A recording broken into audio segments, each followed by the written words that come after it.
హైదరాబాద్ వాసులకు శుభవార్త. డిమాండ్ కు అనుగుణంగా మెట్రో రైలు సమయాన్ని పొడిగించింది హైదరాబాద్ మెట్రో. ఆయా టెర్మినల్ స్టేషన్స్ నుండి చివరి రైలు బయలుదేరే సమయం ఏప్రిల్ 1వ తేదీ నుంచి 11 గంటల 45 నిమిషాలకు మార్చారు. ఇప్పటి వరకు చివరి ట్రైన్ 11 గంటల వరకు మాత్రమే ఉండేది.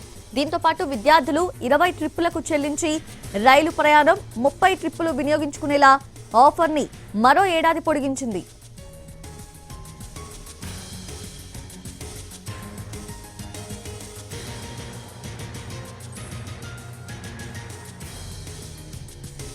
హైదరాబాద్ వాసులకు శుభవార్త. డిమాండ్ కి అనుగుణంగా మెట్రో రైలు సమయాన్ని పొడిగించింది హైదరాబాద్ మెట్రో. ఆయా టెర్మినల్ స్టేషన్స్ నుండి చివరి రైలు బయలుదేరే సమయం ఏప్రిల్ 1వ తేదీ నుంచి 11 గంటల 45 నిమిషాలకు మార్చారు.